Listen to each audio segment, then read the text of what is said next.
Donc ce soir, nous avons le plaisir de recevoir Francis Rocard du CNES.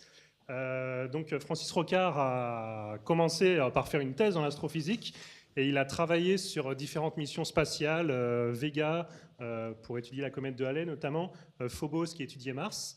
Et puis il a rejoint le CNES où il est devenu responsable de l'exploration du système solaire. Et donc à ce titre-là, il est très impliqué dans les missions auxquelles la France participe, donc par le biais du CNES, l'Agence spatiale française. Donc vous en avez probablement beaucoup entendu parler de beaucoup de ces missions, Mars 96, Mars Express, Cassini-Huygens, Rosetta et Philae et d'autres. Et donc aujourd'hui, enfin ce soir, il va nous présenter une conférence intitulée Curiosity et Mars, donc en nous donnant une dernière nouvelle de Mars observée par le rover Curiosity. S'il vous plaît. Merci bien. Voilà, donc petite introduction concernant Mars. Ça, c'est une image qui a été faite avec Hubble et donc animée. C'est en gros ce que voyaient les astronomes du 19e siècle, à supposer qu'ils aient quand même des instruments bien puissants. Ils voyaient moins bien que ça. Mais mon point, c'est qu'ils voyaient surtout les variations d'albédo. Donc les zones sombres ici, ou plus claires ici. Mais en fait, ils ne voyaient pas les reliefs. En fait, les reliefs, vous ne les voyez pratiquement pas. Un exemple, je crois que c'était l'Olympus Mons qui vient de passer. Et si je la vois moi-même, Valles Marineris, je crois, voilà, est ici. Et ça, c'est les 3 volcans de Tharsis. Vous voyez, on les voit à peine. Et ça, c'est le problème de l'observation à distance. Donc, nous, les astronomes et surtout les planétologues, on aime bien aller voir les planètes de près et donc c'est pour ça qu'on est à 97% dépendant du spatial. Il y a quelques planétologues qui travaillent soit par observation ou au laboratoire. Alors, une présentation de cette planète qu'on a rapprochée ici de la Terre. Donc tout ça pour vous dire que cette planète est petite parce que Jupiter a empêché Mars de grossir. Enfin, il y a beaucoup d'éléments qu'on pourrait disserter là-dessus. Mais le fait qu'elle soit petite, un facteur 2 en diamètre, c'est en facteur 10 en masse exactement. Et donc la règle veut qu'un corps planétaire, au moment où il se forme, tout ça c'était il y a 4,56 milliards d'années, il se forme, il y a des éléments radioactifs de courte période, de longue période, et donc il y a une chaleur interne, et cette chaleur est proportionnelle au volume, et donc plus un corps planétaire est gros, plus il va se refroidir lentement, et Mars étant 10 fois plus petit à peu près en volume, s'est refroidi beaucoup plus vite que la Terre. Aujourd'hui, la planète Mars est un désert glacé. J'aime pas dire que la température moyenne, c'est environ moins 50 degrés. En fait, c'est une température qui oscille entre 0 le jour et moins 80, moins 90, voire moins 100 la nuit. Voilà, ça c'est la réalité. Il y a un écart de température absolument considérable. Sur cette image, on voit pas mal de nuages. Mais, alors c'est les nuages, ça c'est les volcans de Tharsis, Olympus Mons. C'est des nuages d'altitude. Mais en fait, il fait toujours beau sur Mars, en gros. Il n'y a pratiquement pas de nuages. Ça, c'est néanmoins des brumes matinales aussi qui apparaissent sur Mars. Il fait toujours beau, sauf quand il y a du vent. Le problème, c'est un peu comme quand on est à Toulon. Le mauvais temps, ce n'est pas les nuages, c'est le vent. Et je ne sais pas s'il y a des Toulonnais dans la salle, mais c'est ce qu'on m'a dit quand je suis allé à Toulon. Alors, si maintenant on prend la même image, mais à partir d'une construction des images Viking, donc depuis l'orbite, on n'a pas du tout le même résultat. Voilà, vous voyez que c'est une construction d'images ici qui aboutit à ce globe qui est très connu, avec sa face la plus connue, Valles Marineris, découvert par Mariner 9 en 71, d'où le nom de Vallée Mariner. Les 3 volcans de Tharsis ici, et déjà on voit qu'il y a manifestement une gigantesque vallée de débâcle qui a coulé ici. Et on sait depuis que vous avez des hauts plateaux cratérisés, des plaines au nord, et l'eau a tendance à couler naturellement du sud vers le nord. Et la question de savoir s'il y a eu un océan circumpolaire nord est une question un peu sans fin. Peut-être bien que oui, peut-être bien que non. En tout cas, on n'a pas de preuves, et en tous les cas, on n'a aucune preuve que cet océan a perduré longtemps, ce qui est la condition importante pour la problématique de la vie. Donc la question de savoir s'il y a de l'eau sur Mars ne se pose plus. Je vais d'ailleurs vous le décrire très rapidement via ces 2 grandes catégories d'observation. D'une part, les vallées de débâcle. Donc ça, c'est une vallée de débâcle Donc des cratères d'impact. Tous ces ronds, c'est les cratères. Ils ont été fortement érodés. Celui-là, il n'y a plus qu'un moignon. Et donc, on a une débâcle qui est arrivée en haut à droite, qui a traversé ici. Je crois que c'est à Tabascavales. Et l'image est une image de Mars Global Surveyor. Donc, c'est 100 mètres par pixel, non, 10 mètres par pixel, je crois. Et on voit déjà une forte stratification ici et des formes en gouttes d'eau et une très très forte érosion. Donc partout où l'eau a coulé, elle a érodé et on le voit très bien, notamment avec ce type de phénomène. Et ce type de phénomène, ça dure 24 heures. Donc c'est extrêmement court, mais c'est très abondant. On a estimé parfois des flots d'eau de 100 mètres de haut sur des kilomètres de large. D'où vient l'eau? Probablement de profondeur. Et très certainement par des mécanismes qui restent à bien comprendre. Autre phénomène bien connu depuis Viking, ça c'est une image Viking, c'est ce qu'on appelle les vallées ramifiées. Voilà, ça s'appelle des fleuves asséchés.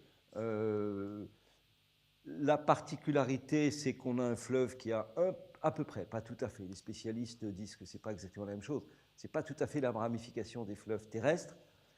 Et là, vous avez l'embouchure, et ce qui se passe ici, par exemple, on perd la trace de l'eau. C'est-à-dire que quand l'eau est stagnante, on ne sait pas très bien ce qui se passe. Est-ce qu'il y a un lac? Est-ce qu'il y a une petite mer intérieure? Est-ce que l'eau existe pendant des durées longues? C'est la grande question qui nous taraude depuis 40 ans, depuis Viking, on va dire. Et finalement, ce type d'observation ne nous donne pas vraiment le résultat. La source de l'eau, ici, il y a aussi de savoir si c'est d'origine pluviale, peut-être, mais aussi certainement venant de l'intérieur, puisqu'on sait qu'il y a énormément de glace d'eau dans le sous-sol. On ne sait pas la quantifier. On a un problème de bilan d'eau. Bon, ça, c'est un autre exemple d'Anedivalis. Un fleuve de la taille de l'Amazone, en termes de largeur, une zone extrêmement cratérisée et des amorces de bras morts ici et là. Et là, vous avez un fleuve qui est probablement la taille de la Seine ici. Donc, on a des écoulements à l'échelle du siècle, typiquement du millénaire. Ce n'est pas suffisant pour la problématique de la vie. L'ordre de grandeur, c'est 100 millions d'années. Pour la vie, j'ai posé souvent la question à des biologistes, ils ne savent pas très bien, mais en gros, les ordres de grandeur, il faut plusieurs dizaines de millions d'années, probablement la centaine de millions d'années en présence d'eau liquide pour que la vie apparaisse. Et c'est ça la question. Alors, encore une image Viking. Viking, c'était en 76, hein, donc ça date de 40 ans, avec ces points noirs qui étaient faits pour repérer les choses sur les images. Alors, 3 cratères, un grand, un moyen, des petits. Un piton central ici, ça c'est assez classique, on retrouve ça un peu partout, y compris sur Pluton récemment. Mais, donc ça, c'est un effet de rebond au moment de l'impact de l'objet. Ce que je veux vous montrer, c'est ce qu'il y a autour de ce cratère. C'est ce qu'on appelle les éjecta lobés, qui ont été interprétés. Il y a une thèse de François Cottard à Orsay qui a étudié ces mécanismes, ces phénomènes de façon systématique. En fait, on pense qu'il y a de la glace dans le sous-sol à une certaine profondeur. Quand l'impact touche la glace, c'est de la boue qui est répandue. Cette boue gèle parce que ces impacts ne sont pas forcément très très anciens. Mars est déjà un désert glacé. Et ensuite, ça reste immuablement pendant 1 milliard, voire 2 milliards et demi d'années. Par contre, si le cratère est plus petit, il n'y a pas l'éjecta parce qu'on n'a pas touché ce qu'on appelle le toit du pergélisol. Et donc, la thèse de Cottard a montré que ce toit du pergélisol touche la surface au pôle, c'est assez naturel, mais par contre s'enfonce assez profondément, quelques centaines de mètres, quand on arrive près de l'équateur. Alors, tout ça, c'est de la photo-interprétation, et on m'a souvent posé la question, on pose souvent la question, mais vous dites que c'est de l'eau, mais qu'est-ce que vous en savez? Alors, on a des tas de réponses pour expliquer que ça ne peut pas être autre chose, mais finalement, on n'avait pas de preuve. Et la preuve, elle est arrivée vers 2002, c'est Mars Odyssée en 2001, c'est de la spectroscopie gamma. En fait, c'est du neutron, mais bon, on va dire que c'est à peu près la même chose. Là, on sonde 1 mètre de profondeur. Avec les neutrons, plus il y a de neutrons, moins il y a d'hydrogène, et inversement, moins il y a de neutrons, plus il y a d'hydrogène. Donc, en fait, on sonde l'eau parce qu'on est convaincu que l'hydrogène est dans la molécule H2O. Et qu'est-ce qu'on observe? En fait, on observe qu'il n'y a pratiquement pas d'eau dans les plus ou moins 60 degrés de latitude nord et sud. C'est tout sec. à part peut-être une exception, c'est le M de Meridiani, ça c'est Opportunity qui s'est posé ici, Viking 1, Pathfinder, et là vous avez un G qui est coupé sur mon image, c'est Giusef, qui est également une zone bleue. Ce n'est pas un hasard non plus.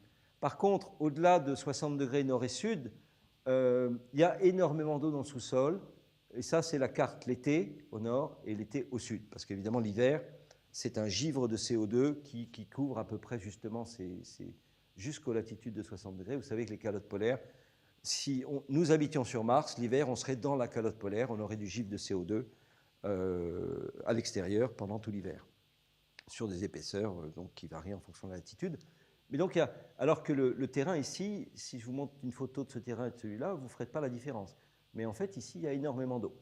Alors après, est-ce que cette eau est exploitable pour des missions habitées futures? Ça, c'est tout un sujet. Ce que je peux vous dire, c'est que la NASA s'intéresse plutôt aux argiles dont je vais vous parler, et parce que exploiter l'eau, c'est extrêmement difficile. En fait, des tas de considérations, plus le fait que c'est extrêmement dur. Si le sol est gelé, ben, il est dur, et comment on fait? Donc, ce n'est pas très simple.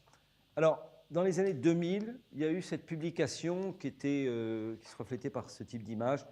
Alors, on appelle ça des gullies en anglais, des ravines en français. C'est beaucoup plus petit en termes de dimension. On est dans la taille kilométrique, dizaines de mètres de large.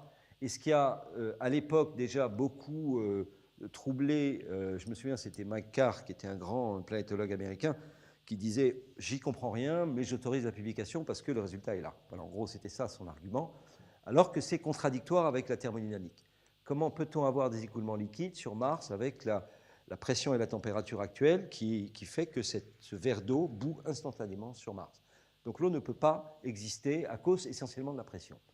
Néanmoins, ces écoulements sont récents par exemple parce qu'ils arrivent sur des dunes, et les dunes, ce n'est pas quelque chose qui peut avoir des milliards d'années. Ça peut avoir des millions d'années, peut-être dizaines de millions, mais pas beaucoup plus. Alors depuis, ces ravines ont été beaucoup étudiées, et je vais vous en montrer d'autres. Depuis, on a pu établir que dans le terme ravine, il y a 7 types de ravines différentes. 7, 5 plus 2. Donc il y a des écoulements secs, donc il faut faire attention à ce qu'on montre et à ce qu'on voit, parce que ce n'est pas forcément la même chose. Alors, entre 1999 et 2005, le même cratère, flanc de cratère, et là, il n'y avait rien, et là, il y a quelque chose. Donc, en fait, New Deposit, donc il y a un dépôt, et ce dépôt, c'est une ravine qui a coulé. Alors, depuis, on sait que ces dépôts, c'est du sel.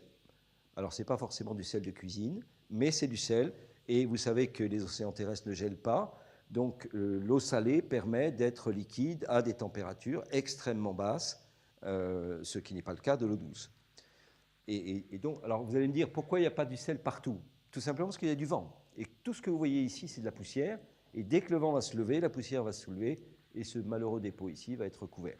Alors depuis Opportunity et même Spirit, voire même Curiosity, parfois, avec les roues, on soulevait la poussière et on vu des taches blanches qui étaient des taches de sel. Donc on retrouve un peu le même phénomène. Alors, ça c'est une image qui est déjà ancienne. En fait, elle date de 2011, mais elle a été il y a eu une publication très récente qui date de 2015, ce qu'on appelle les RSL, Recurring Slope Linae, c'est-à-dire on traduirait ça en français par des écoulements récurrents qui sont en fonction de la saison. Donc vous avez une succession d'images, ça c'est la saison qui défile ici, et à une certaine période, c'est la longitude solaire, donc qui correspond à la saison, au moment de l'été, et probablement à l'heure aussi où il fait le plus chaud, vous avez toute la montagne qui dégouline. Alors, encore une fois, c'était en 2011, et depuis en 2015, il y a eu des analyses par CRISM, qui est un spectro-imageur, qui a montré qu'il y avait des perchlorates dans ce type d'écoulement sombre ici. Et donc, on avait effectivement affaire... Donc, on a de l'eau liquide sur Mars épisodiquement. Et c'est intéressant. Est-ce que c'est très intéressant? Je dirais que c'est anecdotique. Je ne pense pas que ça va révolutionner notre stratégie d'exploration de Mars. Vous savez que depuis Viking, on cherchait la vie vivante à la surface de Mars. Viking a montré qu'il n'y en avait pas. Donc, depuis 40 ans, on cherche la vie ancienne, il y a 4 milliards d'années, et des traces de vie au moment où Mars était chaud et humide. Est-ce que là, il y a du vivant dans ce type d'écoulement qui ont lieu typiquement en quelques jours? La réponse est plutôt non. Ça ne veut pas dire que les Américains ne vont pas faire une mission pour voir. Ça vaudrait la peine d'y aller. Hormis le fait que c'est un flanc de montagne, donc c'est compliqué d'accès. Un autre exemple ici, un flanc de cratère qui, là aussi, se met à des couleurs. Quand c'est bien sombre, c'est que c'est un matériau humide, et ensuite, voilà, là, avec les effets saisonniers dont je parlais. Alors, visiblement, c'est toute la montagne qui suinte, et en fait, ces sels, ce sont des perchlorates.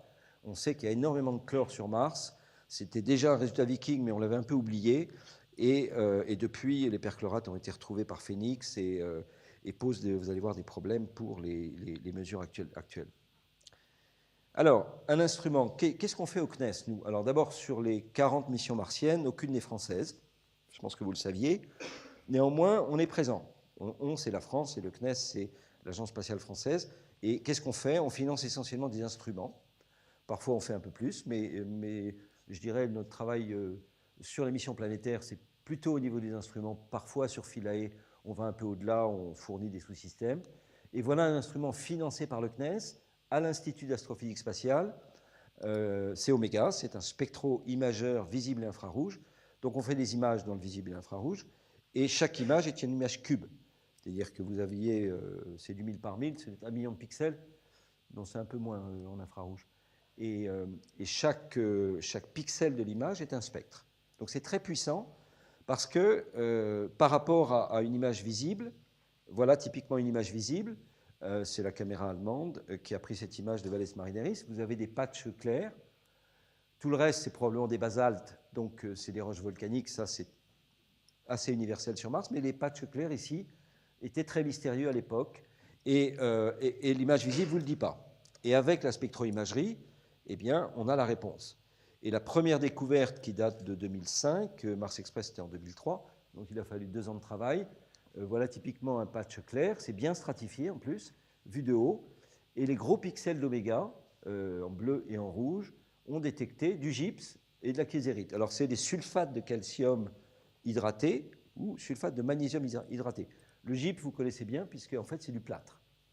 Donc vous chauffez le plâtre, vous le mettez dans des sacs et ensuite vous remettez de l'eau et vous pouvez construire, enfin en tous les cas, badigeonner des murs. Alors le sulfate c'est intéressant, mais il y a une autre découverte qui est la plus intéressante, je pense, de la décennie. En tous les cas, c'est reconnu par les Américains. Bon, alors c'est reconnu par les Américains, je pense, et comme c'est pas eux qui l'ont fait, on peut penser que c'est vrai. C'est en fait ces taches blanches ici. C'est pour ça que Bibring a rajouté le rover d'ExoMars pour dire c'est là qu'il faut aller. Ce sont les argiles. En fait, vous avez une un très vieux fleuve ici, très ancien. Vous voyez le taux, on se croirait à Verdun. C'est extrêmement cratérisé. C'est une surface qui a 3,8 milliards d'années. C'est l'une des zones les plus anciennes de Mars. Et toutes ces patchs blancs sont des argiles. Et il y a eu toute une bagarre pour savoir si on allait mettre Curiosity sur. Ça s'appelle Mars Vallis, MARWTH. Et malheureusement, bon, Bibring n'a pas gagné, puisqu'on est allé sur Gale, mais ExoMars pourrait aller sur un site un peu similaire. Donc ces argiles, aujourd'hui, c'est la preuve, le smoking gun, que oui, Mars a probablement été chaud et humide, parce que les argiles se sont formées.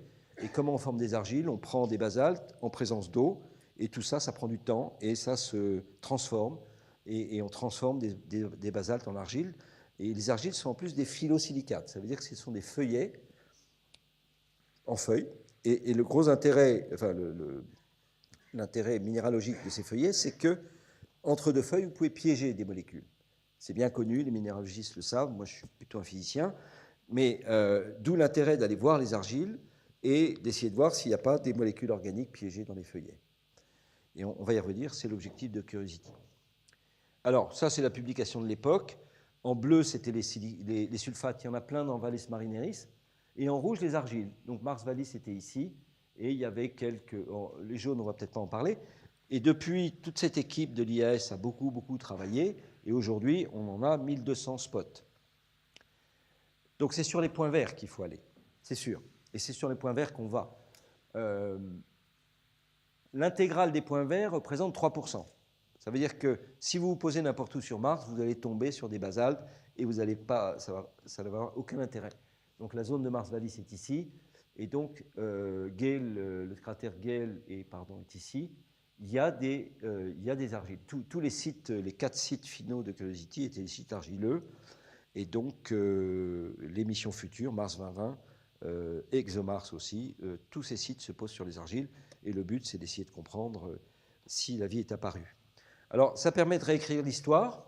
Donc l'histoire de Mars, tout se crée ici il y a 4,56 milliards d'années. Donc au tout début ça bouillonne énormément, il fait très chaud, mais rapidement ça se refroidit un peu, et on a la période d'argile qui est entre 4,5 et 3,9 à peu près, 3,8, enfin bon, on n'est pas très précis dans les âges. Et là, il y a un changement climatique global qui est lié, est-ce que la corrélation n'est pas complètement évidente, au fait que Mars perd son champ magnétique vers 3,9. Or, 3,9, ça correspond aussi, mais c'est probablement un peu un hasard, à ce qu'on appelle le grand bombardement tardif, donc le Late Heavy Bombardment. Et bon, le résultat, c'est que Mars perd son atmosphère, perd son effet de serre, Mars se refroidit. Il y a une période de transition où on fait des sulfates et le milieu devient beaucoup plus acide. C'est déjà moins favorable à la vie. Et en fait, on a un peu faussé l'échelle du temps, parce que cette zone ici est beaucoup plus restreinte que celle-là, puisque là, vous avez 3,5 milliards d'années de désert glacé, qui est le Mars d'aujourd'hui. Voilà, donc ça, c'est la découverte des argiles a permis de réécrire l'histoire. L'histoire ancienne, c'était le Noackien, l'Hespérien, l'Amazonien. Donc les périodes correspondent à peu près, mais à peu près seulement. Alors, ça, c'est un petit cartoon américain, Mars is hard. Quand la planète Mars réussit à faire échouer une mission, elle gagne un point. Et quand la planète Terre réussit une mission, elle gagne un point.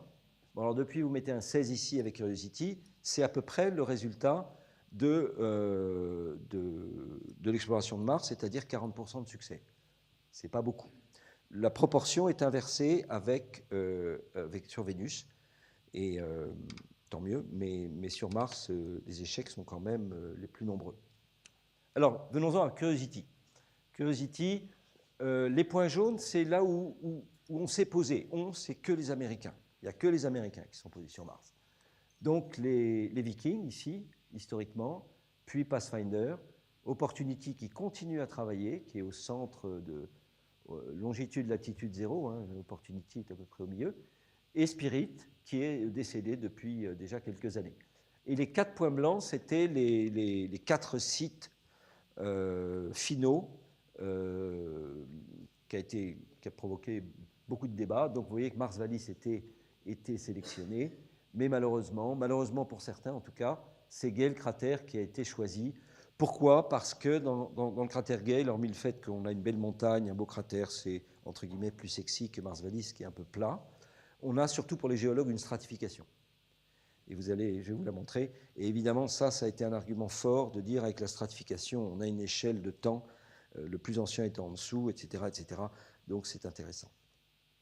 Alors voilà le cratère Gale. Il se situe à la frontière, à la dichotomie entre les hauts plateaux cratérisés et les plaines du nord. Ça, ce sont des volcans. Mais hormis ces volcans, il y a très très peu de cratères ici. Et Athabasca-Valles était par ici, si je ne me trompe pas. Alors ce cratère, il a une particularité assez curieuse et pas bien comprise, c'est qu'en son centre, il a une gigantesque montagne. Mais c'est le seul, les autres n'ont pas forcément de montagne comme ça. Parfois, ils ont un piton central, mais ce n'est pas pareil. Là, on a vraiment affaire à quelque chose de surprenant qui n'est pas... qu'on essaye de comprendre. Alors, au point de vue des dimensions, on a environ 6000 mètres entre le point le plus bas et le point le plus haut. Le point le plus haut étant le sommet ici, mais aussi le bord sud et est. Donc, on monte à 1500 mètres par rapport à un niveau de référence 0. Et on descend à moins 4500 mètres ici. Alors, évidemment, on se pose là où c'est le plus bas. Parce que pour se poser sur Mars, je vais vous le montrer dans un petit film, il faut de l'atmosphère.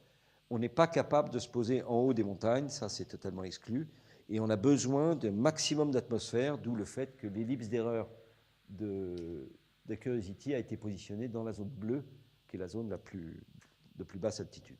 Alors, je vais vous montrer comment on se pose sur Mars. C'est quelque chose que les Américains ont baptisé. Alors d'abord, un petit survol du cratère avant. parce que pour le plaisir des yeux, on va dire. Voilà à quoi il ressemble, avec donc cette montagne au centre et tout le bord du cratère, 150 km de diamètre. Et on va se poser par ici, et on devrait voir la dune qui nous embête beaucoup, qui est ici, voilà. Elle est là. Voilà. Donc c'est notre terrain de jeu, on va dire, pour ce rover. Et maintenant, je vais vous montrer un film. Alors, ce film, il faut comprendre, ça se passe au Jet Propulsion Laboratory. Alors, il y a du son, donc peut-être qu'il faudra régler le son plus ou moins fort. Je vais quand même vous expliquer ce qui se passe avant. Ce qui se passe, c'est que tout est automatisé. Tous les gens que vous voyez ne font rien. Ils regardent des écrans. Ils ne peuvent rien faire. Tout a eu lieu 8 minutes lumière avant. Et évidemment, toute la séquence est automatique. Simplement, ils reçoivent de l'information et ils savent qu'à tel moment, ils doivent recevoir une information positive qui dit que telle étape s'est bien passée. Et vous allez voir que c'est ce qui va se passer. Things are looking good. Coming up on entry. Vehicle reports entry interface. Alors, il y a du pilotage hypersonique, ça c'est la très We are beginning to feel the atmosphere as we go in here. It is reporting that we are seeing G's on the order of 11 to 12 Earth G's. On a un bouclier qui est asymétrique. Commercial 2 is starting. We are now getting telemetry from Odyssey. Là, on We should libère have du parachute masse. deploy around Mach Là, 1.7. vous avez le directeur qui vient ici. Parachute is deployed. We are decelerating. Heat shield has separated where we found the ground. We're down to 90 meters per second at an altitude of 6.5 kilometers descending. On est à 6 km d'altitude, on est très très bas. Standing by for batch shell separation.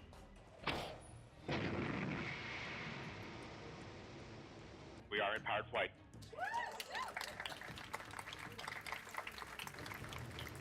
Ça, c'est un radar. We're at an altitude of 1 kilometer descending. Radar est ici. Standing by for Skycrane. Tout est automatique. Skycrane has started. Et à 10 mètres de haut, Signal to us, you remain strong.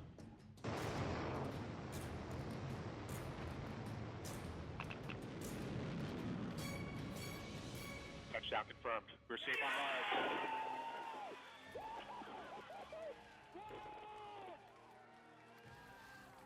après, il y a la confirmation.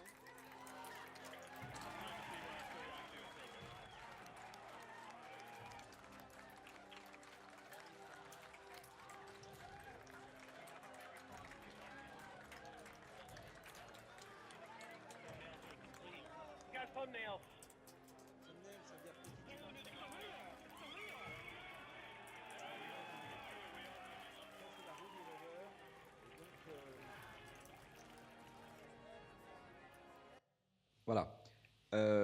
Donc c'est de la belle technologie, c'est compliqué, et même ces gens-là, qui sont les meilleurs au monde pour faire ce genre de choses, sont quand même très tendus. J'étais présent dans une autre salle, mais on était très tendus aussi.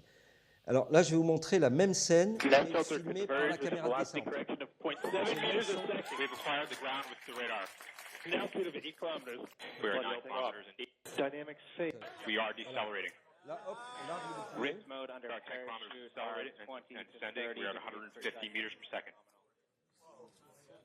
Dynamics phase. la caméra de Come descente back qui again filme. with wrist mode dynamics. Et voilà la dune de Risk sable. mode is nominal. Là, on est sous parachute. We are at Blood 9 level kilometers off. and descending. Leads active. Valid range. We're down to 86 meters per second at an altitude of. Just start enabled, standing by for batch shell separation. Signal to Odyssey is still strong. Alors, tout passe par Mars Odyssey. C'est pour ça qu'ils disent signal Odyssey is still strong. We are in powered flight. Voilà, là, on est sous rétrofusée. We're at an altitude of 1 kilometer descending. About 70 meters per second. Signal to Odyssey Control remains air. Down to 50 meters per second. 500 meters in altitude. Vous allez voir la Standing by poussière for Skype. qui va être soulevée par les rétrofusées. Constant velocity accordion nominal. Altitude error 5.9 meters. We found a nice flat place. We're coming in ready for Skycrane. Down to 10 meters per second. 40 meters altitude. Les roues sont déployées.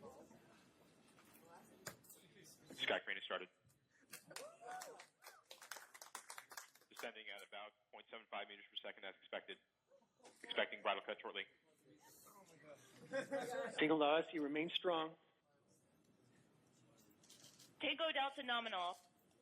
En fait, on est posé. On ne le voit pas sur l'image, mais on est posé. Yeah. UDLCOM configured. Stable. 0.8 meters per second start enabled. Standing by for. Voilà. Donc, ça, c'est ce qu'on appelle les 7 minutes de terreur. C'est terrifiant. Effectivement, pour ceux surtout qui ont travaillé sur ce genre de projet, c'est un projet à 2,4 milliards de dollars. Donc, vous imaginez l'enjeu.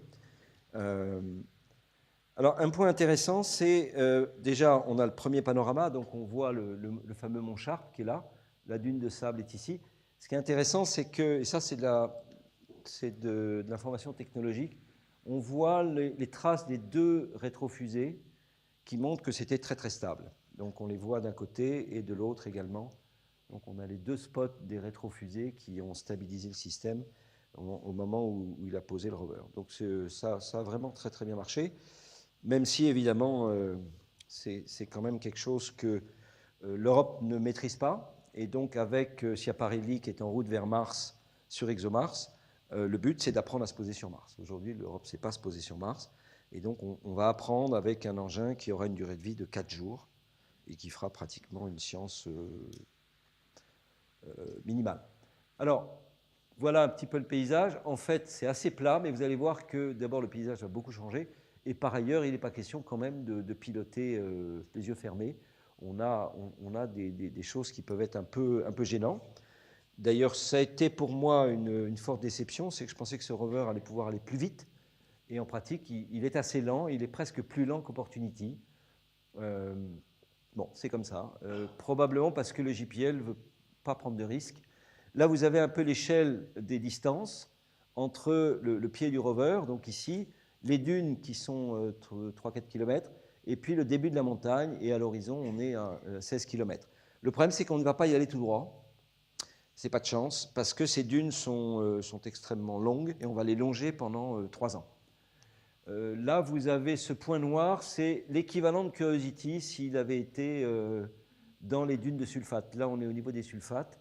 Et voilà, Curiosity aurait la taille de ce point noir ici. Donc, ça vous donne un petit peu la dimension. Les caméras sont assez performantes. D'ailleurs, la caméra la plus performante, je vais vous la montrer tout à l'heure, elle est française, et c'est celle de Chemcam. Donc, qu'est-ce qu'on a fait au début? Donc, on a considéré que toute cette zone était polluée par les rétrofusées. D'ailleurs, ça se voit. Alors, un point important, quand vous voyez du bleu sur les images martiennes, dites-vous, ce sont des fausses couleurs. Le bleu n'existe pas sur Mars, mais avec Photoshop, on fait tout de suite ressortir du bleu. Donc, et on verra souvent du bleu. Donc, ce bleu est faux, mais c'est le moyen d'augmenter les contrastes de couleurs en agissant simplement avec Photoshop. Alors, assez rapidement, on va aller sur le point le plus bas, qu'on a appelé Yellowknife Bay, comme une baie et un lac. Et on va démontrer que, voilà, on se met dans cette zone qui est ici, on s'est posé là. Et en fait, toute la thèse, c'est de vérifier qu'il y avait un fleuve qui a, et ce qu'on appelle un fan, c'est-à-dire un delta, et que tout ça était une rivière, voire un lac. Et ça a été confirmé via ce type d'image, où on a des galets qui sont formés. À gauche, c'est Mars, à droite, c'est la Terre, une rivière terrestre. Donc là, on a des galets, et on a pu estimer qu'il y avait à peu près de l'eau jusqu'à la hauteur de la hanche, donc, et que tous les cailloux ont été arrondis, comme ça se passe dans les rivières. Alors, c'est intéressant, mais encore une fois, ce n'est pas suffisant pour la problématique de la vie. Alors, Chemcam. Dans la charge utile, vous allez voir que Chemcam est un instrument non pas stratégique, mais tactique. C'est-à-dire que Chemcam est l'instrument le plus utilisé sur Curiosity. On en est assez fiers parce que la sélection était difficile. Et c'est grâce à la technologie de Thales Laser et donc de ce laser qu'on est à bord de Curiosity. Ce n'est pas pour nous faire plaisir qu'ils nous ont sélectionnés, mais c'est parce qu'on avait un instrument franco-américain très performant, qui n'avait jamais volé sur Mars. Donc le principe, c'est de chercher une cible et de tirer dessus au laser. Alors, voilà typiquement comment ça se passe. Donc sur Terre, le laser vient de la gauche, donc l'écran est perpendiculaire ici. sur Terre, ça fait une toute petite, c'est des lasers pulsés, ça fait une étincelle très petite. Et sur Mars, il y a beaucoup moins de pression. En fait, la technologie de l'analyse LIPS est plus efficace à 6 millibars de pression qu'à 1000 millibars comme sur Terre. Donc en fait, c'est assez optimisé. Alors, le principe, c'est qu'on envoie une impulsion laser extrêmement intense, ça va créer un plasma, et les atomes sont excités et se désexcitent en réémettant des photons. Et chaque photon a une longueur d'onde qui correspond à un atome, et on mesure comme ça l'aluminium, le calcium, le silicium, le magnésium, etc., etc. Donc on fait de l'analyse élémentaire et pas minéralogique. Alors un point important ici, c'est qu'on a le carbone qui est une toute petite raie, et à côté du carbone, la raie de l'hydrogène. Il y a écrit hydrogène first shot. Ça, c'est un résultat de ChemCam, c'est qu'en fait, au premier tir, on enlève la poussière et on a un pic d'hydrogène qui apparaît, mais au deuxième tir, le pic disparaît totalement. Donc en fait, c'était de l'hydrogène. La poussière est hydratée, alors que la poussière, la roche elle-même est relativement déshydratée. Donc à partir de tous ces pics, on remonte à la composition minéralogique des roches, et on peut presque faire toute la classification Mendeleïev, à l'exception bien sûr des cases rares, qu'on ne peut pas faire, puisqu'on ne peut pas les iodiser. Mais vous avez ici, ce qui se fait le mieux, c'est ce qui ionise tout le temps, le sodium, le magnésium, le calcium, tout ça, ça ionise très très bien. L'hydrogène est possible. Et puis, dans cette zone, c'est déjà un peu plus compliqué. Donc, carbone, azote, oxygène, c'est moins bon. Mais on peut même descendre, évidemment, ce genre d'atomes est très peu abondant. Mais donc, c'est quand même une technique extrêmement performante. Voilà à quoi ça ressemble. Le faisceau laser fait un demi-millimètre, mais fait un trou qui avoisine les 3, 4, 5 mm suivant les roches. Voilà une impulsion laser qui vous crée une analyse LIPS. Alors, comme on fait de l'analyse ponctuelle, évidemment, on va faire des analyses en ligne, en carré, en croix, etc. Alors, évidemment, nous, on a demandé, faites-nous CNES. Mais là, on n'a pas eu le droit. NASA non plus. Donc, on ne joue pas à ça. Ils n'ont pas voulu dessiner sur Mars. Mais le but étant de savoir si la roche est tout simplement homogène ou hétérogène. Et quand on tire sur le sol, c'est-à-dire sur cette poussière, voilà l'effet d'un tir sur la poussière. Alors, il y a un autre effet qui est assez intéressant, c'est celui-là. C'est que quand on fait une série de tirs successifs, vous voyez que le faisceau n'est pas complètement stable. Et en fait, ça vient du gradient thermique. Je vous ai dit que la nuit, il faisait moins 100. Le jour, il fait 0. Donc, il y a une énorme élévation de température. Et en fait, c'est simplement le rover qui grandit un peu et qui se contracte et se dilate. Et c'est pour ça que le spot n'est pas complètement stable. Et ça se joue sur quelques millimètres. Alors, ce laser est très, très utilisé. Là, je vous montre une slide qui a été faite au bout de 2 ans, à peu près 850 sols, c'est-à-dire jours martiens. Et on atteint le chiffre fatidique de 200 000 tirs laser. Aujourd'hui, on en est à 300 000. Alors, vous voyez que, par exemple, pendant Noël, on ne travaille pas.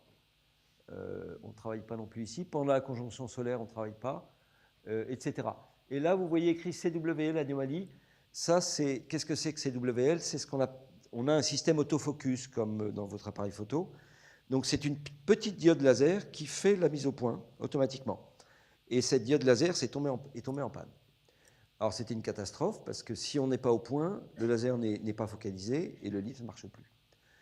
Donc, en fait, il a fallu développer une technologie. Ça a mis quand même 6 mois. Le principe, c'est si vous avez une cible, vous pensez qu'elle est à 2 mètres, mais elle est peut-être à 2 mètres 10, 2 mètres 20, 2 mètres 30, ou 1 mètre 90, 1 mètre 80.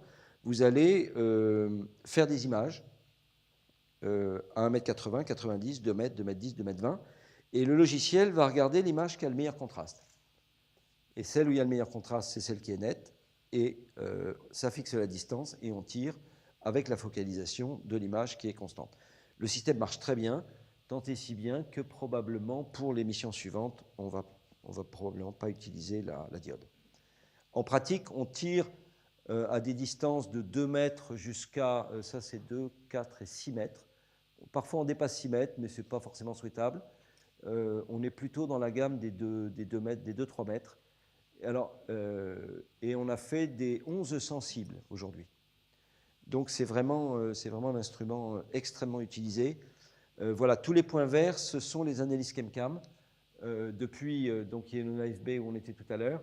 Et là, vous voyez que la dune est ici, et c'est bien notre malheur, c'est qu'on a besoin d'aller au bout de la dune, et le bout de la dune est au-delà de la photo. Donc en fait, on essaye d'aller au bout de la dune, et on fait des analyses de temps en temps.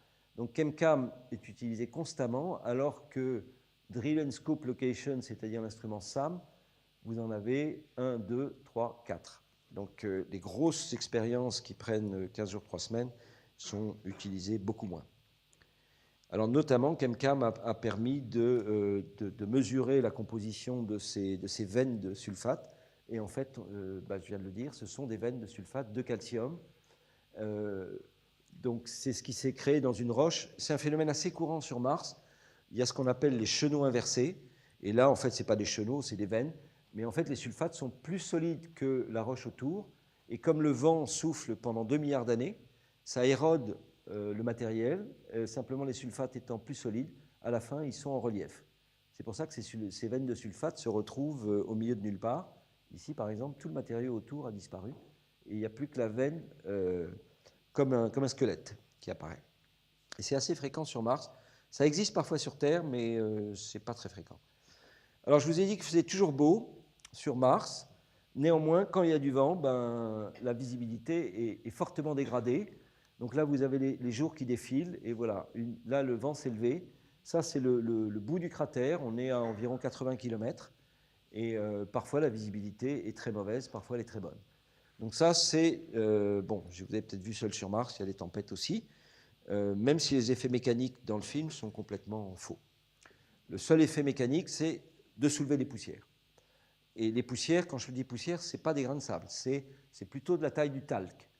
Alors là, vous avez un effet en 2 ans. Curiosity était tout propre et petit à petit, il prend la couleur locale. Donc il est recouvert de poussière à peu près partout. Curieusement, pour des raisons que je ne comprends pas, il y a des zones qui sont encore blanches, mais l'essentiel est quand même bien recouvert de poussière. Alors c'était le même problème sur Spirit et Opportunity. On pensait que la durée de vie allait être très courte à cause des poussières, mais en fait, il y a des tornades qui passent sur les panneaux solaires et qui nettoient les panneaux solaires. Donc Opportunity fonctionne sur Mars depuis 10 ans, grâce à ce nettoyage naturel. Alors un point sur la couleur du ciel. La couleur du ciel est couleur saumonée pendant toute la journée, à l'exception du coucher de soleil. Donc c'est un peu l'inverse que sur la Terre.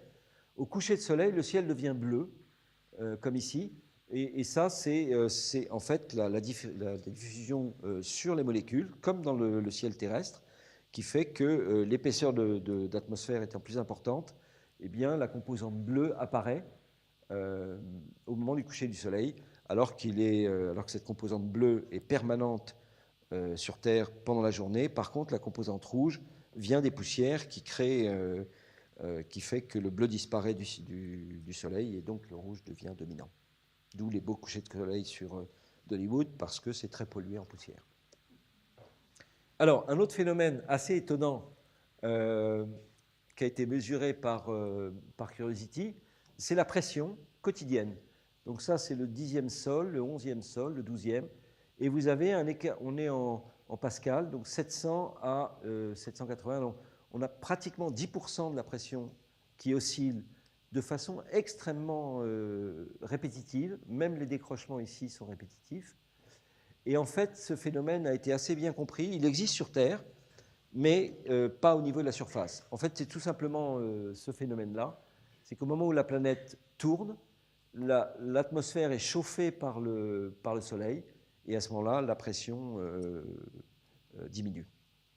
Alors, ça se passe sur Terre, mais ça se passe à très haute altitude, alors que sur Terre, au sol, il n'y a aucun effet mesurable. Alors, un autre phénomène, mais qui a été bien mesuré par Viking, donc ça, c'est les 10% quotidiens, mais petit à petit, ça augmente. Et en fait, là, c'est un résultat qui est connu depuis Viking. Vous connaissez peut-être ces courbes. C'est pour Viking 1 et Viking 2, les courbes de la pression, cette fois en millibars, donc 7 millibars jusqu'à ici 9, alors que l'autre Viking 2 monte à 10 millibars. Et cette courbe a 2 bosses, et le cycle de condensation-sublimation des deux pôles, qui ne sont pas les mêmes, qui ne sont pas symétriques, enfin qui ne sont pas identiques. Donc la sublimation, que je ne me trompe pas dans mon raisonnement, là on est où? On est l'été. Donc ça c'est le pôle sud qui sublime, puisqu'on est l'hiver de l'hémisphère nord, et le pôle sud est beaucoup plus abondant en gaz, donc la surpression au moment de l'hiver est plus importante que la sublimation de la calotte nord qui provoque uniquement cette élévation. Alors après, vous avez les tempêtes de poussière, les tempêtes globales qui apparaissent, ça c'est des résultats de Viking, mais qui est un phénomène chaotique qu'on ne comprend pas très bien. Pourquoi il y a des tempêtes globales tous les 5-6 ans sur Mars, alors qu'on est incapable de les prédire. Un autre effet qui avait déjà été mesuré par Pathfinder, c'est qu'on a deux sondes de température. Donc il y en a une qui est simplement un thermomètre, tout simplement, air température, et ça c'est un radiomètre qui mesure la température du sol. Et en fait, on s'aperçoit que c'est le sol qui dicte la température. Donc la nuit, le sol descend à moins 90, et dès qu'il y a le lever du soleil, le sol va devenir plus chaud que l'atmosphère, et l'atmosphère va lentement être chauffée par le sol, etc., et le cycle se répète. Donc en fait, typiquement, il y a environ 10-15 degrés d'écart entre la température à vos pieds et la température au niveau de votre tête. Ça, c'est sur Mars, c'est un peu particulier. Alors j'en viens à un autre instrument qui s'appelle SAM, qui est cette véritable usine à gaz, 35 kg. Donc à elle toute seule, cet instrument a occupé la moitié de la charge utile de Curiosity. C'est un instrument ultra simple. Voilà son schéma. Alors j'ai une version simplifiée du schéma, mais déjà c'est très compliqué. En gros, c'est un spectromètre de masse avec des colonnes de chromatographie. Donc les colonnes de chromatographie, je vais vous les remontrer parce que c'est la fourniture française. Donc c'est 6 colonnes ici qui sont enroulées, font 30 mètres de long, et on fait passer un gaz dans les colonnes. Et par chromatographie, on sépare les espèces. Il y a 6 types de colonnes différentes ici. Et c'est le LATMOS et le LISA qui ont la grande spécialité. Donc, toutes les colonnes de chromatographie spatiale ont été faites par le LISA. Alors, cet instrument a permis il va falloir corriger les livres de physique. On disait toujours qu'il y avait 95-96% de CO2, donc la réponse c'est 96, mais on disait toujours que le deuxième gaz c'était l'azote. Ben, c'est pas vrai. Le deuxième gaz c'est l'argon. Donc, il va falloir changer le Wikipédia et tout. Je crois qu'il est déjà changé. Mais donc on a un peu plus d'argon, 2%, d'azote, 1,9%, et donc ça donne des mesures extrêmement précises. Et là, on a simplement reniflé l'atmosphère et mesuré la composition du gaz. Alors, un mot sur le méthane. Alors, le méthane, c'est une histoire compliquée, intéressante, mais complexe. D'abord, ce qu'il faut comprendre, c'est que c'est ça, CH4 loss. C'est-à-dire que s'il y a du méthane sur Mars, il ne reste pas. Les UV le brisent et s'oxydent et ça fait du CO2. Donc de toute façon, si on trouve du méthane sur Mars, ça veut dire qu'il est apparu dans l'atmosphère très récemment. Ça, c'est un point important. Maintenant, la question est de savoir s'il a été fabriqué très récemment. Peut-être, soit par des réactions de type serpentinisation, c'est-à-dire CO2 plus H2O sur une roche à 2000 degrés, fabrique du méthane. Ça, c'est ce qui est ici. Soit, plus intéressant, vous avez des bactéries méthanogènes, celles qui sont dans l'œsophage des vaches. Les vaches rotent, elles ne pètent pas, pour ceux qui ne le savent pas, mais ça émet du méthane.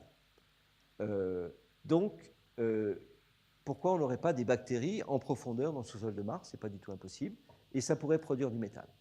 Après, il y a un autre mécanisme qui, je dirais, est un peu moins intéressant du point de vue de l'activité de Mars en sous-sol, c'est le fait que ce méthane ait pu être stocké dans des clatrates, c'est-à-dire des cages d'eau dans lesquelles il y a une molécule de méthane.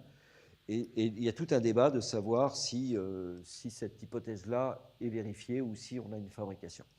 D'où l'intérêt du méthane, vous l'avez compris, parce que soit on a un phénomène géologique actuel, soit on a peut-être des bactéries. Et donc la question du méthane est complexe. D'abord, il y a eu beaucoup d'observations, 4-5, mais toutes les observations antérieures à celles que je vais vous montrer ont été contestées. On pourra en discuter. PFS s'est contesté, M. Mouma s'est contesté, et SAM a trouvé du méthane. Voilà. Alors là, vous avez encore une fois les jours martiens en sol pendant les 2 premières années. En général, il n'y a pas de méthane, ça c'est le niveau de bruit. Hein. Quand on est dans le gris, c'est qu'il n'y a pas de méthane. Mais il y a eu 2 bouffées de méthane ici au sol 300 et pendant 2 mois, il y a eu 4 mesures ici qui sont significativement au-dessus du niveau. Alors, après ces mesures-là, ils se sont dit, bon, on va faire une mesure précise, parce qu'il y a tout un protocole très complexe dans SAM, qui dit très précise, dit barre d'erreur très faible. Mais voilà, le problème, c'est que patatras, il n'y avait plus de méthane. Et depuis, plus rien. Et moi, quand j'interroge les gens de SAM, je leur dis, alors, vous avez toujours du méthane? Mais non, il n'y en a pas. Donc, finalement, on n'a que ça, pour l'instant, comme méthane. Et ce qu'on peut dire sur cette mesure, c'est qu'on ne peut rien dire. En gros, on ne peut pas en déduire, ça vient de ceci, ça vient de cela. Les corrélations spatiales ou temporelles, ben, on ne les a pas. On ne sait pas d'où ça vient, il n'y a pas de répétitivité saisonnière. Donc, finalement, cette mesure ne fait pas beaucoup avancer. Donc, vous savez qu'ExoMars a des senseurs de méthane à bord, de TGO, donc d'un orbiteur. Donc, il y a 2 instruments qui sont spécialement dédiés au méthane, qui vont arriver vers septembre-octobre. Malheureusement, il va y avoir une phase d'aérofreinage. Donc, fin 2017, on va avoir 2 instruments, un belge et un russe, et on verra si l'affaire du méthane va se clarifier. Aujourd'hui, je considère que le méthane est une affaire avec un gros point d'interrogation.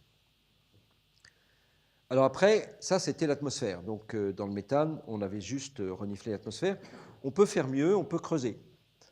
On utilise, je n'ai pas trouvé l'image, mais en fait, la foreuse est juste derrière cette tourelle qui est au bout du bras. Alors ça, c'est un bijou de technologie. Vous avez différents instruments, un instrument ici, un autre là, un autre là, et la foreuse est derrière. Là, voilà la foreuse. Donc ça, c'est la foreuse qu'on utilise, ça, c'est des senseurs de contact, et là, c'est vraiment un forêt comme votre perceuse à percussion à la maison. C'est la même, sauf que on a un aspirateur. Donc au début, il y avait tout un schéma avec une carotte qui était prélevée, finalement, ça a été annulé. Donc ils ont considéré que c'était beaucoup plus simple de forer et d'aspirer via un ventilateur qui est là, et toutes ces poussières qui résultent du forage sont analysées par l'instrument SAM et aussi l'instrument Kemin. Voilà typiquement un forêt tout neuf, qui ressemble un peu à un forêt à béton. On pensait que Mars allait être bien dur, en fait c'est tout mou. C'est extrêmement mou, ça c'était un premier test, et ça fait à peu près ce diamètre. Et voilà le forage important, le premier. Alors déjà, le premier résultat qui est extrêmement important, c'est la couleur. En fait, on n'a pas du tout cette oxydation brune qui est générale sur Mars. Cette couleur est vraiment universelle sur Mars, vous la retrouvez partout. On a un matériau qui n'est manifestement pas oxydé. Et ça, c'est la première fois qu'on forait dans une roche. Alors, on est rentré comme dans du beurre, hein, ça a été extrêmement rapide. Et après, on a fait des analyses. Donc, il y a eu plusieurs forages qui ont été faits. Là, vous notez les petits points noirs. C'est Chemcam qui a tiré dans le trou. Il a essayé de viser la veine de sulfate, mais non, il l'a raté. Voilà, ça peut arriver. Il espérait taper dans la veine, il est tapé juste à côté. Mais dans d'autres cas, il y arrive. Donc, c'est quand même pas au millimètre près, mais c'est parfois à quelques millimètres près. Alors, qu'est-ce que ça donne, ces mesures?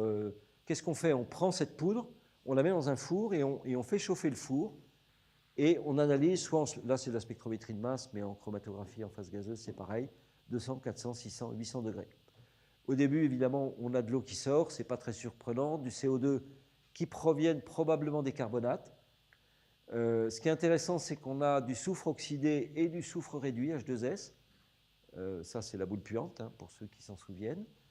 Et ce qui est également intéressant, c'est ce pic de l'eau à 700-800 degrés. Et ça, c'est interprété comme étant lié à des argiles qui relâchent leur eau, parce qu'on peut le calibrer, qui relâche son eau à 700-800 degrés. Donc, on confirme de façon un peu indirecte la présence d'argile.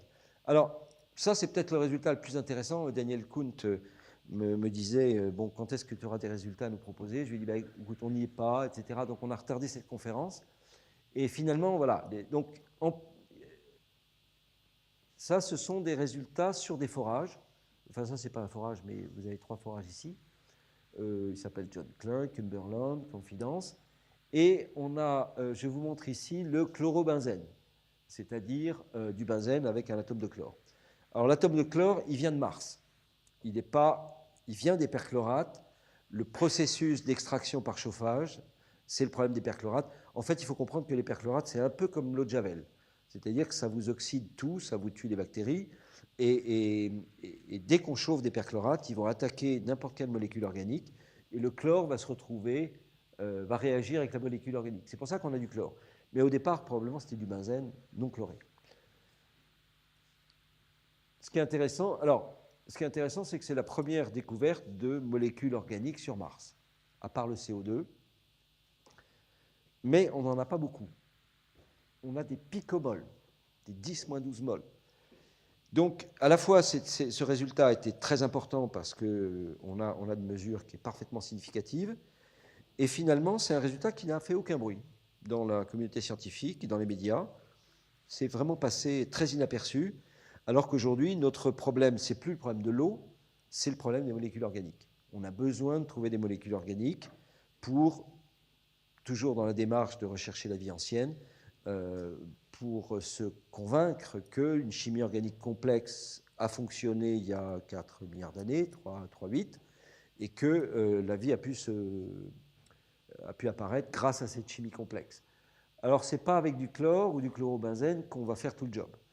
Aujourd'hui, on n'a que ça. Donc, c'est très préoccupant. Néanmoins, il y a plusieurs explications. D'une part, on n'est pas arrivé aux strates d'argile, celles pour lesquelles on a visé le cratère Gale. Et d'autre part, on le sait depuis longtemps, que les rayonnements cosmiques galactiques, ceux qui sont très énergétiques dans le domaine du milliard d'électronvolts, pénètrent environ sur 1 mètre. Ça veut dire que si vous avez des molécules organiques dans 1 mètre d'épaisseur, elles vont être hachées menues par les rayonnements cosmiques pendant 3 milliards d'années. Donc elles vont être détruites. Donc ce n'est pas une grosse surprise que ces molécules n'existent pas. C'est pour cela d'ailleurs qu'ExoMars, en 2018, a un système de forage à 2 mètres. C'est pour aller au-delà des 1 mètre. C'est à cause de cette valeur de 1 mètre qui nous embête qu'on a estimé qu'il fallait aller jusqu'à 2 mètres. On verra ce que ExoMars va trouver. Bon, ça c'est pour vous dire que Kemin, c'est de la diffraction des poudres et que toutes ces raies correspondent à des différents cristaux.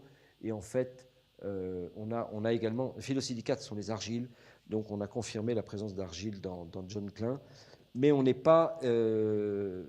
comprenez-moi bien, on a un peu d'argile dans un matériau qui n'est pas essentiellement argileux. Là où on veut aller, c'est dans un matériau qui est essentiellement argileux. Donc, on n'a pas atteint, le Graal de la mission. On a croisé quelques météorites métalliques, celles-ci notamment. Les météorites métalliques, l'avantage, c'est qu'on les voit bien, elles sont caractéristiques.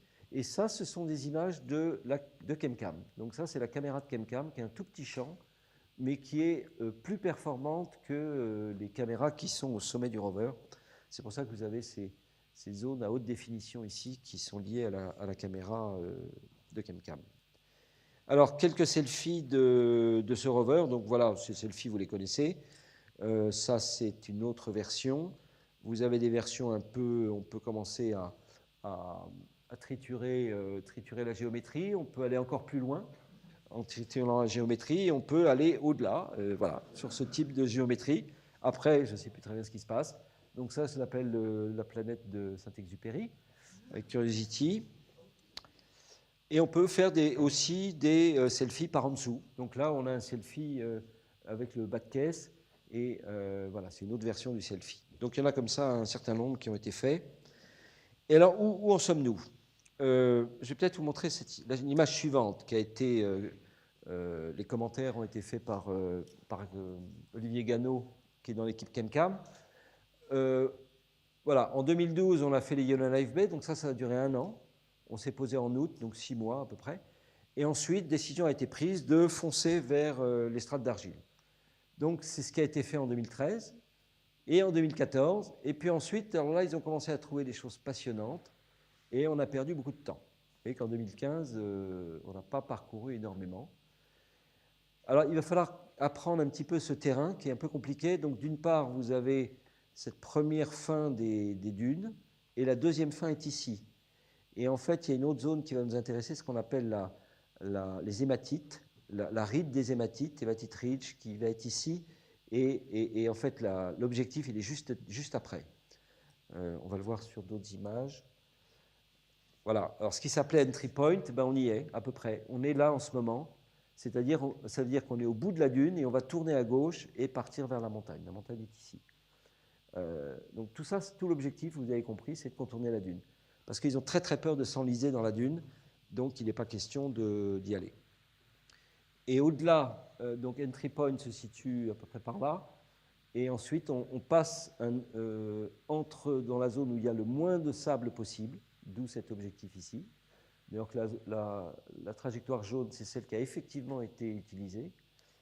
Et ça, c'est pour la fin de l'année. On devrait être vers la fin de l'année ici. Alors ça, c'est la planche qui a défendu l'extended mission, c'est-à-dire la mission étendue. Donc, je ne sais pas si vous y retrouvez. Donc, la fin de la dune est là. On est à peu près ici. Je vais vous montrer les images de la dune. On a mis ses pieds dessus. Donc, le passage où il n'y a plus de sable, il est là. Et ensuite, on va attaquer la ride d'hématite qui est ici. Alors, on va commencer à grimper pas mal. Donc, c'est pour ça qu'on fait des S, parce que sinon, c'est trop violent, la grimpette. Et derrière, vous avez, voilà, les fameuses argiles sont ici. Et derrière les argiles, vous avez les sulfates. Donc, encore une fois, c'est la stratification qui nous intéresse. Voilà, vous reconnaissez la ride, le passage, et on monte ici. Ça, ce sont les argiles en vert. Et ensuite, on va partir vers ici pour atteindre les sulfates. Et normalement, la mission va se terminer. Ça veut dire qu'on est au pied de la montagne. Le début de la montagne, en fait, c'est tout ça. Je vous la montrerai tout à l'heure, mais il n'est pas question de... On a mis déjà 6 ans pour atteindre ça. Alors, en termes de dénivellation, là, vous avez une coupe, donc toujours de la zone en question. Le passage est là. Et voilà à peu près à quoi ça ressemble. Donc, il va falloir monter quand même 200 mètres pour atteindre la hématite ridge qui est ici. Donc, après, il y a des problèmes de glissement, de dérapage. En ce moment, c'est Opportunity qui essaye de grimper une pente et qui dérape beaucoup. Alors, vu depuis le rover, voilà à quoi ça ressemble. Donc, première dune ici, la deuxième est là, et derrière l'hématite. Et en fait, juste après, vous avez, tout ça se confond, vous avez les argiles, les sulfates. Alors, les sulfates, ce sont les grosses collines ici. Et tout en haut, vous avez en fait des dépôts éoliens, donc qui n'ont rien à voir avec les dépôts plus anciens dont je viens de parler. Mais on a un petit problème. Le petit problème, c'est que les roues. Et ça, je peux vous dire que le JPL est extrêmement vexé parce qu'on a un problème de roues. Alors là, vous avez le JPL voulait écrire JPL sur Mars, mais la NASA a dit interdit. Donc, ils ont écrit ça en morse. Donc, vous avez ça, c'est en morse. JPL, pour ceux qui se souviennent de morse, JPL. Donc, ces trous-là, c'est normal. Il ne faut pas les confondre avec les autres. Et petit à petit, donc ça, c'est le début de la mission. Et là, on a encore donc le morse. Hein. Et là, et voilà ce qui se passe. Donc là, on commence à avoir... Donc, vous avez une tôle et des rides. Et c'est la tôle qui se déchire. Donc voilà, ici la tôle se déchire. Et ce qui fait très peur, c'est si ce morceau de tôle vient sectionner le câble qui est là, qui alimente le moteur. À ce moment-là, ça veut dire que la roue ne va plus pouvoir être alimentée. Donc ça fait très peur. Alors pourquoi ça se produit comme ça? La raison, c'est un petit peu représenté par cette image. C'est que sur Mars, donc Curiosity fait 1 tonne sur Terre, donc il y a la gravité qui joue. En gros, une roue, c'est 50 kg. Donc vous pouvez avoir 50 kg sur... quelques centimètres carrés. Et bien, cette tôle, vous voyez qu'elle est bien déformée. Alors, pourquoi les tôles sont légères? C'est tout simplement parce que, d'abord, il faut faire le plus léger possible dans le spatial, ça c'est évident, mais aussi parce qu'on déploie des roues de façon assez violente et on ne pouvait pas se permettre d'avoir des roues trop lourdes. Donc, ils avaient allégé beaucoup les roues au point que... alors maintenant, pourquoi le sol est extrêmement abrasif? Il y a une raison simple, c'est que si, par le plus grand des hasards, bon, ça ne marche pas. Si par le plus grand des hasards, un caillou se pose comme ça sur Mars un jour, 1 milliard d'années plus tard, il n'aura pas bougé. Le vent ne le fera pas tomber. Par contre, si Curiosity arrive, lui, il va se prendre une pointe sur sa roue. Alors que sur Terre, tous les cailloux vont se coucher. dès qu'il y a un peu de vent, dès qu'il y a de l'eau. Et il y a des zones sur Mars où on voit des cailloux pointer vers le haut. Et donc c'est extrêmement agressif sur les roues. Voilà, là vous avez quand même des déchirures importantes. Alors le résultat, c'est que c'est un consommable, la roue. Et aujourd'hui, le consommable, enfin les estimations, d'abord, les chemins qui ont été choisis en fonction de la quantité de poussière pour avoir un sol pas trop méchant, ce qui a malheureusement nécessité des allongements de parcours. Et voilà. Et aujourd'hui, il n'y a pas de risque que les roues s'effondrent. Alors il y a même des passagers clandestins, puisque là, dans JPL, là c'est un tas et ça c'est un ti, eh bien il y a un caillou qui s'est coincé. Voilà, et là c'est une image plus récente, donc c'est quand même... Alors, par chance, les nervures, elles sont encore solides, donc ça devrait tenir. Voilà, en gros, la conclusion, c'est que ça devrait tenir. Alors, je vais terminer pour vous montrer un petit peu des paysages récents. Voilà les vues de Curiosity. Là, vous avez encore une image. Alors, cette image est assez étonnante. Quand on voit ce type de linéation courbe, c'est la preuve que ce n'est pas de l'eau qui fait ce type de phénomène. Ça, c'est l'érosion par le vent qui vous donne ces choses bien courbes. Donc, le vent a un effet extrêmement fort dans l'érosion. Et toute la question de la sédimentation sur Mars, c'est est-ce que c'est de la sédimentation et de l'érosion par le vent ou par l'eau? Donc, le débat est permanent entre... à l'inverse, ce type de roches tabulaires sont des sédimentations liées à l'eau. Donc ça, c'est la preuve qu'il y a eu un lac et qui a laissé des sédiments indurer et devenir des roches sédimentaires comme celle-là. Alors, il y a des artefacts, on en trouve pas mal sur Internet, hein, vous savez, les extraterrestres, il y en a partout. Donc, il y a notamment cet artefact qui a été identifié. Alors, c'est assez mystérieux. Il est probable que ce soit un rayonnement cosmique sur le détecteur, qui a allumé le détecteur au moment où on a pris la photo, ou alors une météorite qui aurait réfléchi le Soleil. Mais on n'a pas d'autre explication aujourd'hui. C'est un cas unique. Quand on refait l'image, on n'a pas retrouvé le... Alors après, évidemment, les civilisations extraterrestres ne sont pas loin. Et ils ont laissé leurs outils et ils ont laissé leur cuillère. Voilà. Donc là, vous avez une très belle cuillère. Et elle est vraiment en porte-à-faux. Hein. C'est-à-dire qu'elle est fixée ici. Et vous avez une très longue cuillère avec son ombre en dessous. Alors, je peux vous dire que ça y va sur Internet. Hein. Quand on voit ce genre de choses, moi, on m'a envoyé une photo un jour, c'était un téléphone portable. Je peux vous la sortir si vous la voulez, je l'ai là. C'est étonnant. Le type m'a dit, mais si, c'est une civilisation ils étaient là, ils ont laissé leur téléphone portable. Donc là, ils ont laissé la cuillère, et comme quoi le vent fait des choses assez étonnantes. Et voilà. Et finalement, on arrive aux dunes de sable.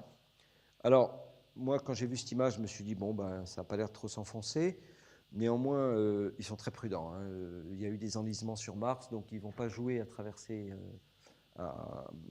dans les dunes, parce que s'enliser, c'est trop bête. Voilà à quoi ressemble le sable vu de près. Alors, c'est du sable cette fois. C'est-à-dire que si le vent souffle très fort, ça ne part pas dans l'atmosphère.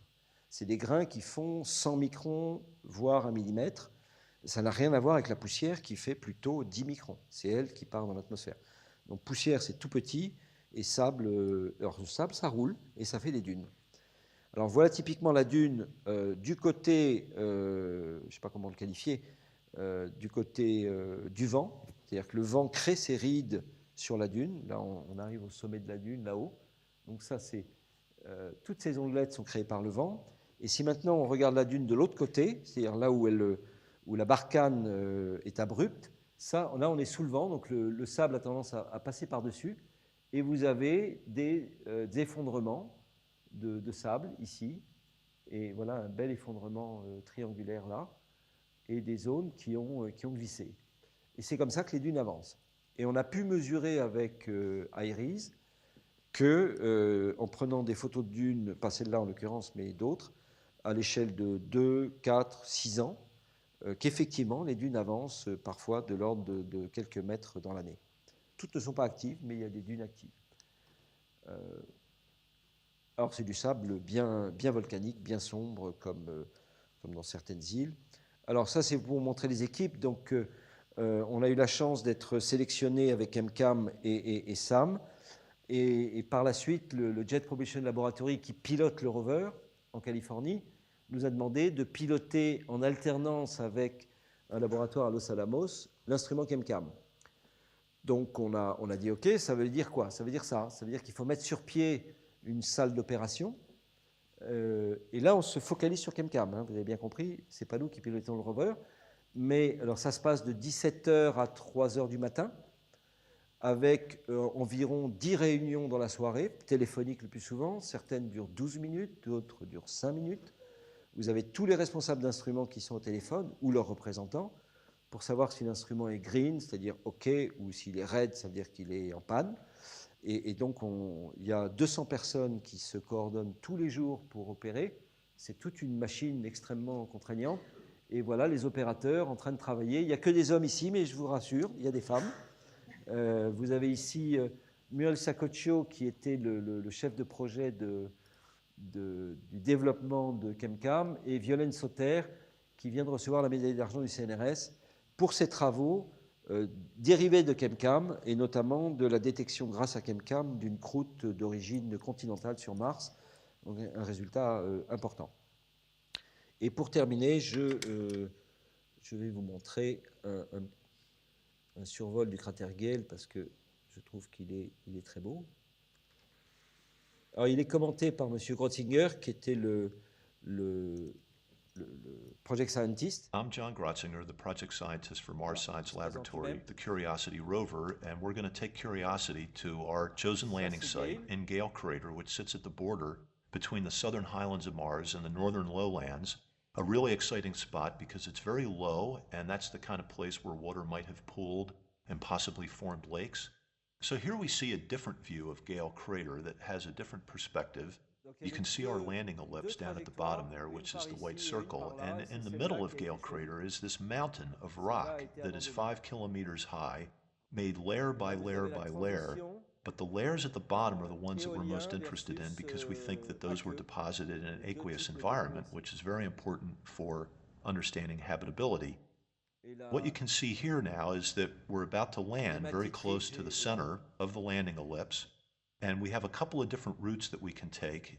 The scientists on the team prefer the one on the right, and so what we would do is drive along it. And now you can see at the base of this mountain where these lower layers are. And the layers are important because they allow us to sort of read a geological book. You start at the bottom of the mountain, and those are the oldest layers. And then the layers that occur up near the top, those are the youngest parts, the youngest chapters in the book. We will drive along up to this outcrop that we call the fence. And when we get there, we're going to study it. It's a really attractive spot for us because it contains the kind of minerals that formed in water. And then when we're done with that, we're going to go beyond and we're going to enter a canyon. And this kind of terrain around here reminds us a lot of Sedona, Arizona. And all the rocks around here are formed in aqueous environments. And so there's a lot of rock, hundreds of meters of it, layer after layer, that we can study to tell us about the history of Mars at Gale Crater. Now we cross a boundary and we go into a very different type of rock. You can see how it weathers very differently. It's really rugged. So at that point in the mission, we'll be beyond our initial mission of 2 Earth years.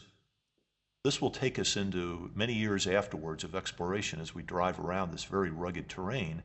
If we make it, we'll be able to look back over the area that we have previously studied, back down in towards the bottom of Gale Crater, back towards our landing ellipse. Voilà, bah écoutez, j'ai quasiment terminé. Je peux répondre à vos questions. Je vais vous passer un petit film de très belles images de Mars, tiré d'un livre que j'ai moi-même édité grâce à un éditeur qui aime beaucoup ces images. Et voilà, maintenant je peux répondre à vos questions si vous le souhaitez. Pour les futures missions des rovers, tant américaines qu'européennes, est-ce qu'on va tenir compte de l'usure des roues de Curiosity? Ah bah oui. Non, je peux vous dire que JPL était très très vexé de cette histoire. Donc, ils ont dû dépenser, comme ça se passe aux États-Unis, peut-être des millions de dollars. Vous connaissez l'histoire du stylo. La NASA a dépensé $1 million pour fabriquer un stylo qui fonctionne dans l'espace. Les Russes, ils utilisent un crayon à mine. Voilà. C'est deux approches différentes du spatial. Mais oui, la réponse, c'est qu'ils vont évidemment faire en sorte d'avoir des roues qui tiennent mieux que celles-là. Tout en étant légères, ce qui est un problème compliqué. Oui. Merci. À l'allure de sénateur à laquelle on va, quand atteindra-t-on les strates intéressantes du mont Sharp? Alors, bon, le problème, c'est que jusqu'à maintenant, ils se sont trompés. Si on veut les atteindre. Si on veut. Ça, c'est pas si on veut, c'est on doit. Je veux dire, on a été envoyé pour aller voir les strates d'argile, il faut y aller. Tant que le rover est en marche, l'objectif... vous savez, la NASA est très, très précise. Vous avez un objectif à atteindre, c'est votre job, vous devez le faire. Donc, la réponse, c'est que jusqu'à maintenant, ils n'ont pas tenu leur objectif, mais quand je pose la question, on me répond à la fin de la deuxième mission étendue, c'est-à-dire fin 2018. Mais encore 2 ans. Voilà. J'en sais rien, il y a environ 5 km à faire.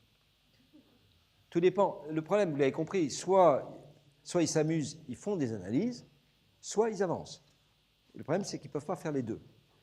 Et c'est ça. Vous avez vu qu'ils ont réussi à faire 7-8 km en 1 an, en 2013 et en 2014, parce qu'ils ont peu analysé. Puis en 2015, ils se sont mis à analyser beaucoup. Donc ils ont fait 3 km. Voilà, c'est ça le problème. C'est le compromis entre déplacement et analyse. D'autres commentaires ou questions? Oui.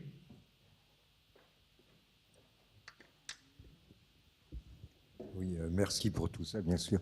Je reviens sur le benzène. Qu'est-ce que c'est que cette affaire? D'où il sort? D'où il peut provenir? Quelles sont les idées là-dessus? Ça, c'est une excellente question. Je n'ai pas vraiment de réponse. Aujourd'hui, on a quand même un gros problème, c'est que tout le carbone est oxydé en CO2, et notre Graal, c'est de trouver les molécules organiques. Bon, on trouve du benzène. C'est déjà on a trouvé du méthane, probablement. On trouve du benzène. C'est un peu léger, je dirais, pour la chimie organique complexe qui fabrique le vivant. C'est pas assez. Mais encore une fois, on n'a pas terminé. J'espère qu'on va trouver d'autres choses.